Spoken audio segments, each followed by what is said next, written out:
ಓಂ ನಮೋ ಭಗವತೆ ವಾಸುದೇವಾಯ ನಮಃ. ವೀಕ್ಷಕರೇ, ಏಪ್ರಿಲ್ ತಿಂಗಳಿನ ಕನ್ಯಾ ರಾಶಿಯವರ ಸಂಪೂರ್ಣವಾದಂಥ ಮಾಸ ಭವಿಷ್ಯ.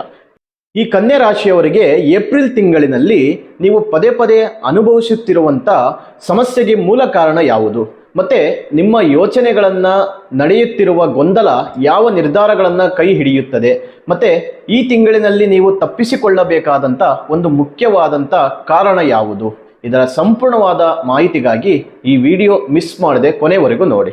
ಆದರೆ ನೀವೇನಾದರೂ ನಮ್ಮ ಚಾನಲ್ಗೆ ಹೊಸ ವೀಕ್ಷಕರಾಗಿದ್ದರೆ ಈ ಕೂಡಲೇ ನಮ್ಮ ಚಾನಲನ್ನು ಸಬ್ಸ್ಕ್ರೈಬ್ ಮಾಡಿಕೊಳ್ಳಿ. ಹಾಗೆ ಪಕ್ಕದಲ್ಲಿರುವಂಥ ಬೆಲ್ ಐಕಾನನ್ನು ಪ್ರೆಸ್ ಮಾಡಿ.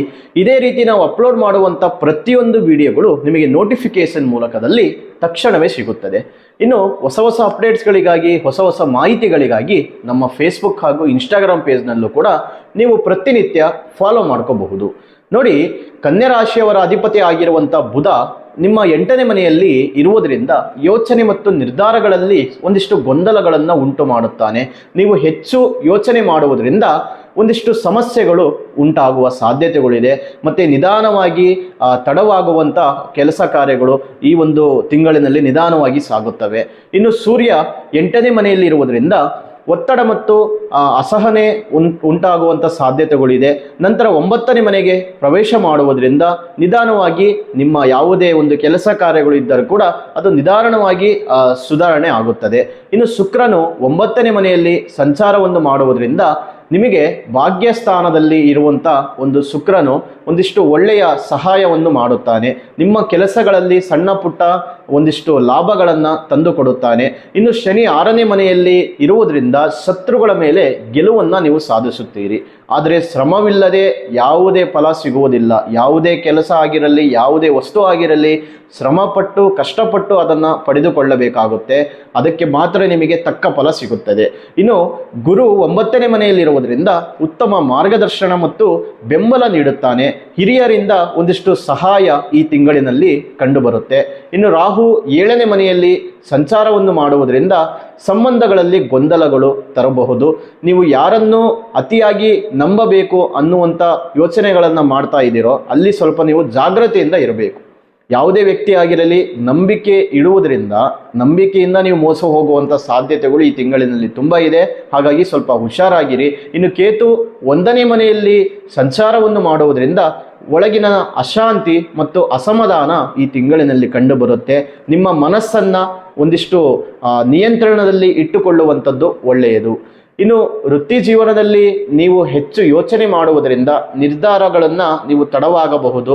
ಸಮಯಕ್ಕೆ ತಕ್ಕ ಪ್ರತಿಫಲಗಳನ್ನು ತೆಗೆದುಕೊಳ್ಳುವಂಥದ್ದು ಮತ್ತು ಸಮಯಕ್ಕೆ ತಕ್ಕ ಕ್ರಮಗಳನ್ನು ತೆಗೆದುಕೊಳ್ಳುವಂಥದ್ದು ನಿಮಗೆ ಈ ಒಂದು ತಿಂಗಳಿನಲ್ಲಿ ತುಂಬ ಮುಖ್ಯವಾಗಿರುತ್ತೆ.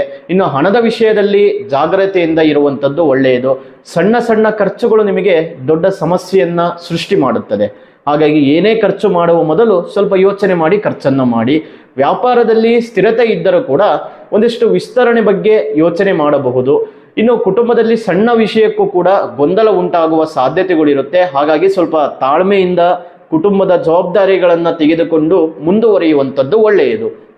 ಇನ್ನು ಆರೋಗ್ಯದಲ್ಲಿ ನೋಡೋದಾದರೆ ಒಂದಿಷ್ಟು ಜೀರ್ಣಕ್ರಿಯೆ ಸಮಸ್ಯೆಗಳು, ಹೊಟ್ಟೆ ತೊಂದರೆ ಅಥವಾ ಒತ್ತಡಗಳು ಅಧಿಕ ರೀತಿಯಲ್ಲಿ ಕಂಡುಬರುತ್ತೆ. ಸ್ವಲ್ಪ ಆರೋಗ್ಯದ ಕಡೆ ಗಮನ ಕೊಡಿ. ಇನ್ನು ಈ ತಿಂಗಳಿನಲ್ಲಿ ಏಪ್ರಿಲ್ ತಿಂಗಳಿನಲ್ಲಿ ನೀವು ಕನ್ಯಾ ರಾಶಿಯವರು ಪ್ರಮುಖವಾಗಿ ಮಾಡಬೇಕಾದಂಥ ಪರಿಹಾರಗಳು ಏನೆಂದರೆ, ಆರೋಗ್ಯದ ಸುಧಾರಣೆಗಾಗಿ ಬುಧವಾರದ ದಿನ ಗಣೇಶನ ದೇವಸ್ಥಾನಕ್ಕೆ ಹೋಗಿ ನೀವು ಹಸಿರು ಹೂವು ಅಥವಾ ಒಂದಿಷ್ಟು ಹಸಿರು ಸಂಬಂಧಪಟ್ಟಂಥ ಆಹಾರಗಳನ್ನು ನೀವು ಅರ್ಪಿಸಿ ಪ್ರಾರ್ಥನೆಯನ್ನು ಮಾಡಿಕೊಳ್ಳುವಂಥದ್ದು ಒಳ್ಳೆಯದು. ಆರೋಗ್ಯಕ್ಕೆ ಇನ್ನಷ್ಟು ಉತ್ತಮವಾದಂಥ ಆರೋಗ್ಯವನ್ನು ಈ ತಿಂಗಳಿನಲ್ಲಿ ನೀವು ಕಾಣಬಹುದು. ಇನ್ನು ಮನಸ್ಸಿಗೆ ಶಾಂತಿಗಾಗಿ ವಿಷ್ಣು ಅಥವಾ ಶ್ರೀರಾಮ ದೇವಸ್ಥಾನಕ್ಕೆ ಭೇಟಿ ನೀಡಿ ಶಾಂತವಾಗಿ ಕೆಲ ನಿಮಿಷ ಕುಳಿತು ಪ್ರಾರ್ಥನೆಯನ್ನು ಮಾಡಿದರೆ ಮನಸ್ಸಿಗೆ ನೆಮ್ಮದಿ ಸಿಗುವ ಸಾಧ್ಯತೆಗಳು ಇದೆ. ಇನ್ನು ವೀಕ್ಷಕರೇ, ಕನ್ಯಾ ರಾಶಿಯವರಿಗೆ ಏಪ್ರಿಲ್ ತಿಂಗಳಿನಲ್ಲಿ ಯೋಚನೆ ಮತ್ತು ಕ್ರಮಗಳ ನಡುವೆ ಸಮತೋಲನಗಳನ್ನು ಕಾಯ್ದುಕೊಳ್ಳಬೇಕಾದಂಥ ಒಂದು ತಿಂಗಳಾಗಿದೆ. ನೀವು ಸರಿಯಾದ ಸಮಯದಲ್ಲಿ ನಿರ್ಧಾರ ತೆಗೆದುಕೊಂಡರೆ ಸಮಸ್ಯೆಗಳು ನಿಧಾನವಾಗಿ ಕಡಿಮೆಯಾಗುತ್ತದೆ. ಇನ್ನು ಈ ವಿಡಿಯೋ ನಿಮಗೆ ಇಷ್ಟವಾಗಿದ್ದರೆ ಈ ಕೂಡಲೇ ಲೈಕ್ ಮಾಡಿ, ಶೇರ್ ಮಾಡಿ, ಜೊತೆಗೆ ನಮ್ಮ ಚಾನಲನ್ನು ಸಬ್ಸ್ಕ್ರೈಬ್ ಮಾಡಿಕೊಳ್ಳಿ. ಹಾಗೆ ನಿಮ್ಮ ಅಕ್ಕಪಕ್ಕದಲ್ಲಿರುವಂಥ ಸ್ನೇಹಿತರಿಗೂ ಕೂಡ ಈ ವಿಷಯವನ್ನು ಹಂಚಿಕೊಳ್ಳಿ. ಇನ್ನು ನಿಮ್ಮ ರಾಶಿಯ ಅನಿಸಿಕೆಗಳು, ಅಭಿಪ್ರಾಯಗಳು ಕಾಮೆಂಟ್ ಮೂಲಕದಲ್ಲಿ ತಿಳಿಸಿಕೊಡಿ. ಇನ್ನಷ್ಟು ಹೆಚ್ಚಿನ ಮಾಹಿತಿಗಾಗಿ ನಿಮ್ಮ ವೈಯಕ್ತಿಕ ಜಾತಕದ ಪರಿಶೀಲನೆಗಾಗಿ ಈ ಸ್ಕ್ರೀನ್ನಲ್ಲಿ ಕಾಣುತ್ತಿರುವ ಸಂಖ್ಯೆಗೆ ಕರೆ ಮಾಡಿ ನಿಮ್ಮ ಅಪಾಯಿಂಟ್ಮೆಂಟ್ ಬುಕ್ ಮಾಡಿಕೊಳ್ಳಿ. ಮತ್ತೊಂದು ರಾಶಿಯ ವಿಡಿಯೋ ಮೂಲಕದಲ್ಲಿ ಮತ್ತೆ ನಾವು ನಿಮಗೆ ಭೇಟಿ ಮಾಡ್ತೇವೆ. ಅಲ್ಲಿವರೆಗೂ ಶುಭವಾಗಲಿ. ನಮಸ್ಕಾರ.